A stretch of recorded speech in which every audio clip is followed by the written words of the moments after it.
በስመ አብ ወወልድ ወመንፈስ ቅዱስ አሐዱ አምላክ አሚን። ክቡር ሞቱ ለጻድቅ በቅድመ እግዚአብሔር። የጻድቅ ሞት በእግዚአብሔር ዘንድ የተከበረ ነው ይላል ቅዱስ ዳዊት ነው ይህን የተናገረው።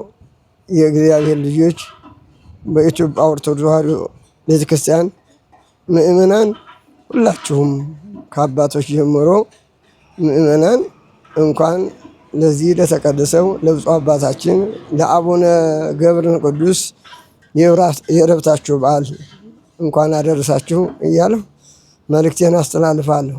የእግዚአብሔር ልጆች እንደምታውቁት እኔ የምኖርበት ቶንጋ ምዕራፈ ቅዱሳን ይባላል። በፑማላንጋ ነው የሚገኘው።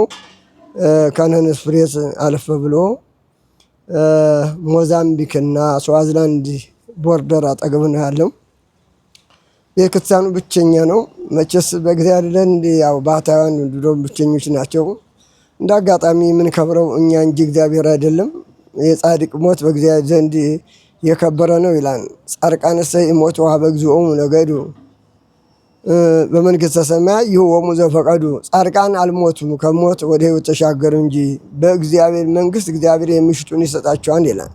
የእነሱን ክብር ለማግኘት መጽሐፉ እንዳለው ከእናንተ አንዱን የተቀበለ እኔን ተቀበለ ነው የሚለው። የማቴዎስ ወንጌል ምዕራፍ 10 ቁጥር 40 ጀምሮ የምታገኙት ቃል ነው።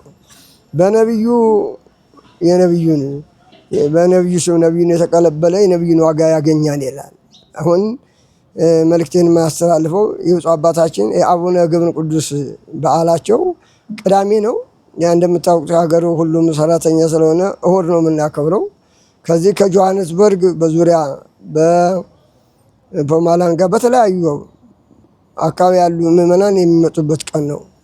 የጻድቁን በረከት ለማግኘት ማለት ነው። ስለዚህ በዚህ በዓል ላይ ሁላችሁም በዚህ በዓል ተሳታፊዎች እንድትሆኑ ነው የምጋብዛችሁ። መቼም ሰውን አክብሮ እንኳ ኃጢአተኛውን አክብሮ እንኳ ይከብራል፣ እንኳን ጻድቁን አክብሮና። ስለዚህ የብፁዕ አባታችን በዓል ለማክበር እንግዲህ በረከቱን እኔ አልነግራችሁም። ክብር በጻድቅ ላይ ነው ይላል። በጻድቅ ራስ ላይ ነው ክብር ይላል መጽሐፍ ቅዱስ ነው የሚናገረው። ስለዚህ በዚህ ዓመታዊ በዓል አጋጣሚ ሆኖ እንደውም ዝም አይደለም። እንደምታውቁት ዛሬ አሁን 10 ነው በነጮቹ። እንግዲህ ከፍ ያለ በዓል ነው። ቅዳሜና እሁድ ነው የሚከበረው። ቀዳሚው ከመዋዜማው ጀምሮ በዚህ በጆሃንስበርግ ጽርሐ ጽዮን ማህበረ ሐዋርያት የሚባል ታላቅ ማህበር አለ። በሱ ማህበር አማካኝነት ወደዚያ በዓል መጥታችሁ የበዓሉ በረከት ተሳታፊዎች እንዲሆኑ በበዓሉ አብረን እንድንከብር። መቼም ጻድቁን እኛ እናክብረውም፣ የምንከብረው እኛ ነን።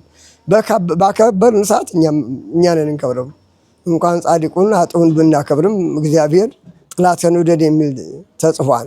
የጻድቃን ግን ክብራቸው በረከታቸው ታላቅ ነው። ጻድቁ ደግሞ እንደምታውቃቸው ነው 562 ዘመን ነው የኖሩት። እንግዲህ አንገታቸውን ዘግዝቀው 100 ዓመት ሁሉ ጸልየዋል። ለሀገራችን ትልቅ መስዋዕትነት ከፍለዋል። ሁላቸው እንደምታውቃቸው ብፁዕ አባታችን አቡነ ገብረ ቅዱስ ታላቅ ጻድቅ ናቸው። ገና ከእናታቸው ማህፀን ጀምሮ ከተመረጡት ቅዱሳን አንደኛው ናቸው ብፁዕ አባታችን። ይህን የቤተሰባቸውን ቤት ሳያውቁ እድሜ ልካቸውን በገዳም ነው በብትና ነው ያሉት። እንግዲህ ይህን ጻድቅ ነው የምናከብረው። እንግዲህ ስንከብር ነው እኛ ስንከብር ነው እንጂ አሁን እሳቸው እኛ ልንጨምር አይደለም። የእኛ ክብር እንዲጨምር ነው፣ እኛ ኃጢአት እንዲደመሰስ እንጂ ጻድቁ ከከበሩ ቆይተዋል። ገና ከእናታቸው ማህፀን ጀምሮ ገና በ3 ዓመታቸው ነው ትምህርት ቤት ሄደው ዘመደ ብርሃን ጋር በመጸነታቸው ተምረው ነው ለዚህ ክብር የበቁቱ። ከዚያም ጀምሮ ገና ብላቴና ሕፃን እያሉ በዚያ በበዓት ሲጸልዩ ነው ሰይጣን ወደ አባትህ ሂድ፣ አንተ ብላቴናን ምን ታደርጋለህ? ወደ እናትህ ሂድ። ወንጌሉ ምን ይላል? ከእኔ ይልቅ አባቱ እናቱን የወደደ ለእኔ ሆነ አይገባም የሚለውን አልሰማህምን? ይርባሃን፣ ክርስቶስ ምግቤ ነው። ይበርድሃን፣ ክርስቶስ ልብሴ ነው።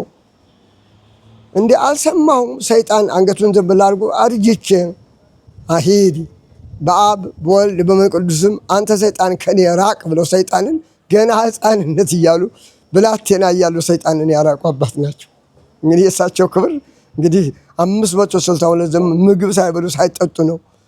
ጸጉራቸው፣ ልብሳቸው፣ ምግባቸው የእግዚአብሔር ቃል ሆኖ አኮ ህብስት ምድራዊ ዘተሰሰይከ ነው የሚለው። ምድራዊ ህብስት ይበላልን ሰማያዊ ነው እንጂ በእግዚአብሔር ዘንድ የበላውን ሰማያዊ ህብስት የተባለው ሰው የመላእክት እንጀራ በላ ተብሎ ጽፏል። የመላእክት እንጀራ የመላእክት ምግብ የተባለው ደግሞ ስብሐተ እግዚአብሔር ወንጌል ነው፣ ጾም ነው፣ ጸሎት ነው፣ እንባ ነው፣ ስግደት ነው። ይህን ያደረጉ አባት ናቸው። እንግዲህ ብፁዕ አባታችን አቡነ ቅዱስ ርዕሰ ባሕታውያን ተብለው የተነገረላቸው አባት ናቸው።